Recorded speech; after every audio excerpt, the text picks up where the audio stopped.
सर्वताण्डवस्तोत्रम्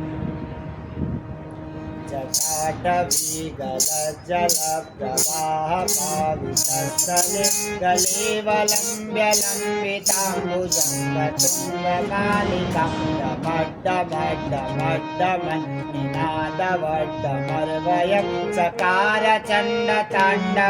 तनोतु नः शिवा शिवं जटाकटाः सभ्रमं भ्रमन्निलिम्पनिर्झरि विलोलवीचिवल्लरी विराजमानमूर्धनि गगद्गगद्गगज्ज्वलल्ललाटपड्डपावके किशोरचन्द्रशेखरे रतिप्रतिक्षणं मम कराधरेन्द्रनन्दनी विलासबन्धुबन्धुरद्दिगन्तसन्तति प्रमोदमानमानसि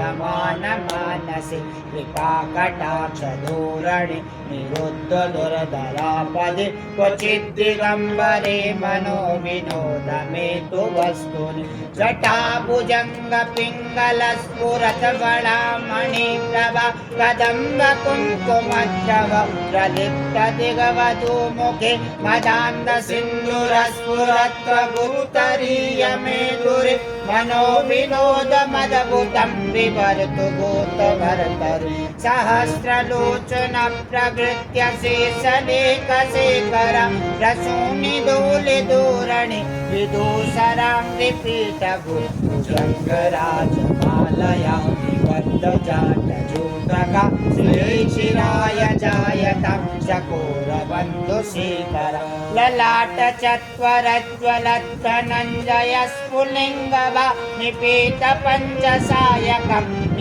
निलिम्बनायकं सुधामयूखलेखया विराजमानशेखरं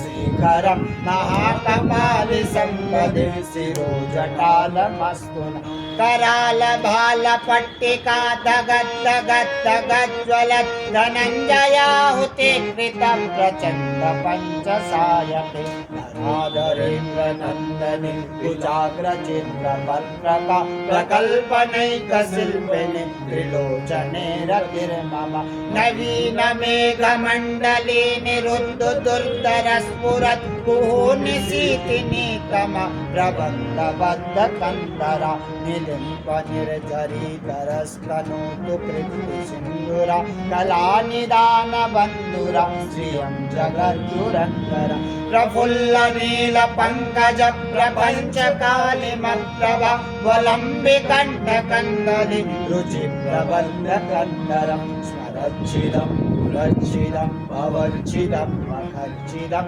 गजच्छिदान्वकच्छिदं तमन्तकर्च्छिदं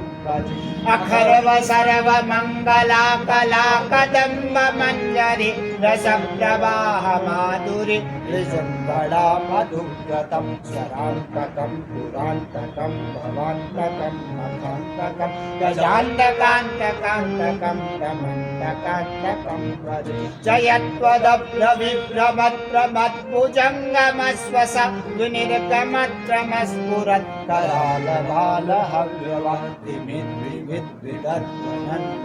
मृदङ्गतुङ्गमङ्गला ध्वनिक्रमप्रवर्तितं प्रचण्डताण्डवशिव दृशित्विचित्रतल्पयोर्भुजङ्गमोक्त्रिकस्तजो गरिष्ठरत्नलोष्टयो सुहृद्विपक्षपक्षयो क्रीडारविन्दचक्षुषो प्रजामही महेन्द्रयो समप्रवर्तितः कदा सदा शिवं भजाम्यहं कदा निलिम्पनिर्झरि निकुञ्जकोटरे वसन् विमुक्तिदुर्मति सदा श्रीदस्तमञ्जलिवः विलोललोललोचनो प्रलामबाललग्नका शिवेति मन्त्रमुच्चरन् सदा सुखी भवाम्यहम् इमं हि नित्यमेव मुक्तमुक्तमोत्तमं स्तवं पठन् स्वरन् ब्रुवन् नरो विशुद्धिमेति सन्ततम् हरि गुरौ सुभक्तिमासु याति नान्यथा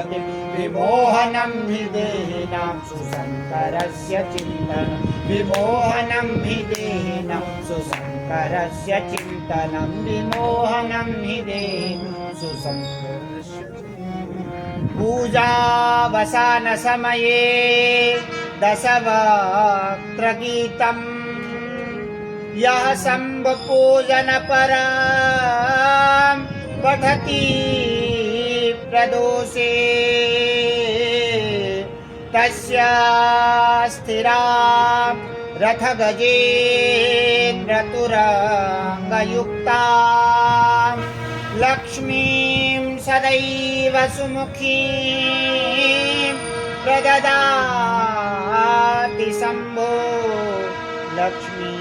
सदैव सुमुखीं प्रददाति शम्भो साम्ब सदाशिवाय नमः नीलकण्ठेश्वर महादेवाय नमः केदारनाथाय नमः बद्रीनाथाय नमः नमः पार्वती पदये हर हर हर हर महादेव।